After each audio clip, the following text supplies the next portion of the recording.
রাধে রাধে বন্ধুরা, তো সবাই কেমন আছো? তো চলো তোমাদের সাথে একটা ছোট্ট মিনি ব্লগ শেয়ার করি। দিনটা ছিল শনিবার 22শে জুন, যে দিন থেকে শুরু হয়েছিল অম্বুবাচী। যে দিনটার কথা তোমরা অবশ্যই সবাই জানো, যারা আমরা হিন্দু ধর্মের লোকরা আছি তারা তো সব অবশ্যই দিনটার কথা খুব ভালো মতো জানবো। ওই দিনে কিন্তু আরেকটা বিশেষ দিন ছিল জগন্নাথ দেবের মহাস্নান যাত্রা। তো ওই দিনে আমি মাকে নিয়ে একটু চলে গেছিলাম লক্ষ্মীনারায়ণ বাড়িতে। প্রত্যেক বছরেই কিন্তু আমাদের এখানে লক্ষ্মীনারায়ণ বাড়িতে এই দিনটা খুব সুন্দর করে পালন করে সবাই মিলে।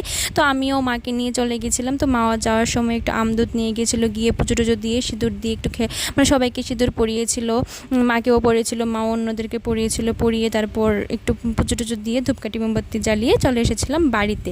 আসার সময় একটু মেলাতে ঘুরেছিলাম। আর এই দিনটাতে কিন্তু মা কামাখ্যা দেবীর মন্দিরেও কিন্তু অনেক সুন্দর করে এই দিনটা পালন করা হয়, তোমরা অবশ্যই জানো।